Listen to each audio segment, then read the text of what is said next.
안녕하세요. 오늘 저희가 좀 깊게 파볼 주제는요. 요즘 헬스케어 업계에서 정말 뜨거운 감자죠. 노보노디스크하고 힘세널스. 이 두 회사 간의 협력이 갑자기 중단된 사태입니다. 네, 맞습니다. 이게 뭐 단순히 계약 하나 파괴됐다 이런 차원을 넘어서는 문제라서요. 그렇죠. 저희가 받은 자료들을 보니까 이게 뭐 비만 치료제 시장, 또 원격 의료, 규제 문제, 환자 안전까지. 어휴, 정말 복잡하게 얽혀 있더라고요. 네, 상당히 여러 층위의 문제가 엮여 있습니다. 그래서 오늘 저희 목표는 이 복잡한 상황 속에서 핵심적인 내용들만 딱딱 집어서 명확하게 전달해 드리는 겁니다. 자, 그럼 바로 시작해 볼까요? 우선 사건 시작부터 좀 짚어보죠. 지난 4월 말이었잖아요. 그 세계적인 제약사 노보노디스크, 그리고 원격 의료 플랫폼으로 요즘 뜨는 힘센 헐스. 네, 그렇죠. 이 두 회사가 손을 잡고 그 유명한 비만 치료제 웨고비 있잖아요. 이걸 월 599달러에 제공하겠다.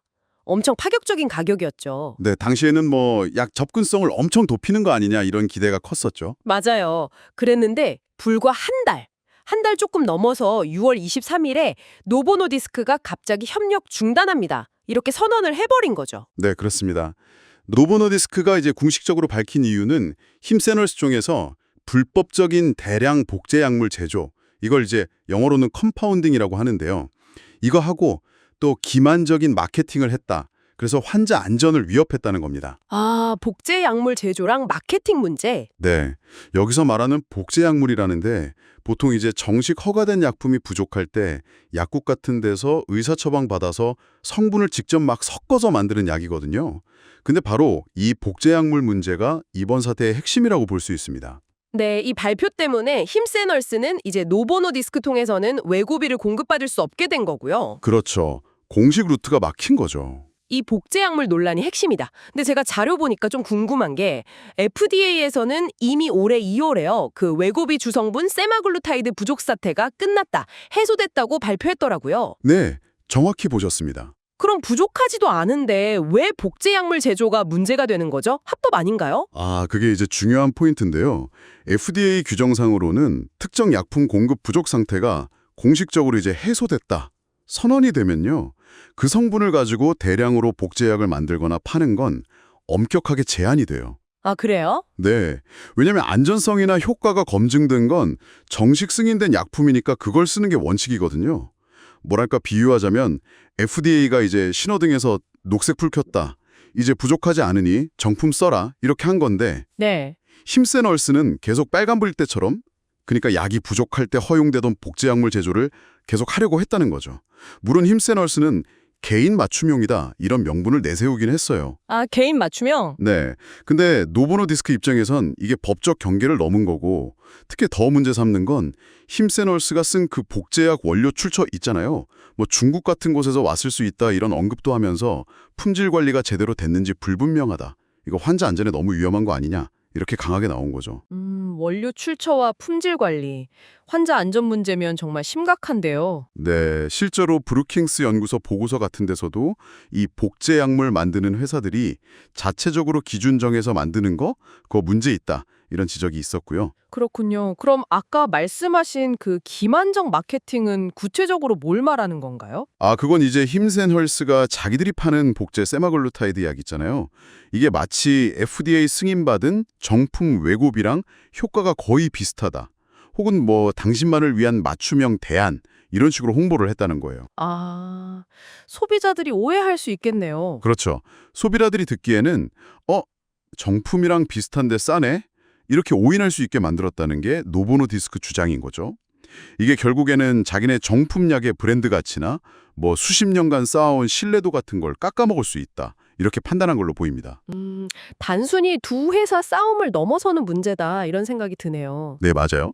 좀 더 크게 보면 이건 그냥 두 회사 갈등이라기보다는 요즘 막 뜨고 있는 원격 의료 플랫폼들 있잖아요.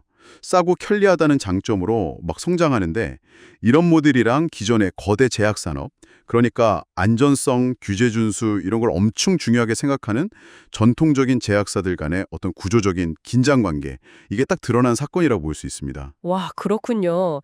이런 배경이 있었으니 시장 반응도 엄청 났겠어요. 자료 보니까 주가 변동이 어마어마하던데요? 네, 아주 격렬했습니다. 발표 딱 나자마자 힘센 헐스 주가는 장중에 31%까지 폭락했어요. 이게 아마 사상 최대 일일 하락폭이었을 겁니다. 31%요? 와. 네, 투자자들 신뢰에 완전 금이 간 거죠. 시티 같은 데서는 이제 법적 리스크도 엄청 커졌다 이렇게 평가했고요. 6.5% 정도? 네, 노버너디스크도 떨어지긴 했는데 이건 뭐 단기적인 영향으로 보는 시각이 좀 더 많은 것 같아요.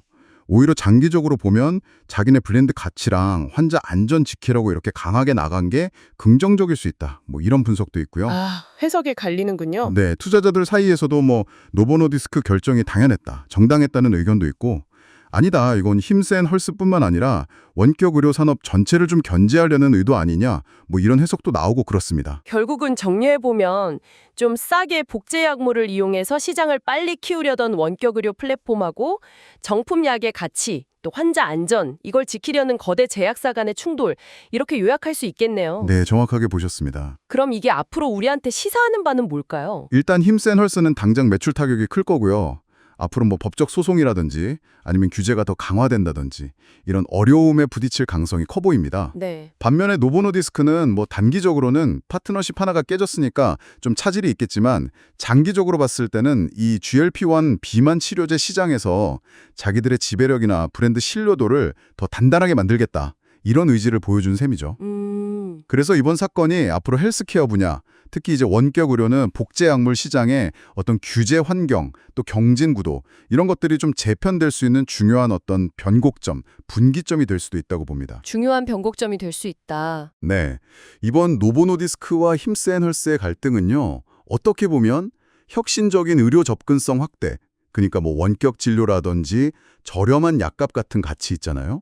이런 거랑 기존의 어떤 안전 및 규제 시스템, 뭐 FDA 승인이나 품질 관리, 브랜드 보호 같은 가치, 이 둘이 얼마나 첨예하게 부딪힐 수 있는지를 정말 극명하게 보여주는 사례입니다. 네. 그래서 만약 이 분야의 변화를 계속 지켜보고 계신 분이라면 앞으로 이 규제 당국이나 시장 참여자들이 이 복잡한 문제들 속에서 어떻게 균형점을 찾아 나갈지, 특히 요즘 맞춤형이다, 저렴한 대안이다 이렇게 나오는 새로운 서비스들이 과연 안전한지, 효과는 제대로 검증된 건지, 이런 것들을 좀 눈여겨보실 필요가 있습니다. 정말 중요한 질문이네요. 네, 결국은 이런 질문을 던지게 되죠. 혁신적인 접근성과 환자의 안전, 이 두 가지 중요한 가치 사이에서 과연 이상적인 균형점은 어디에 있을까 하는 겁니다.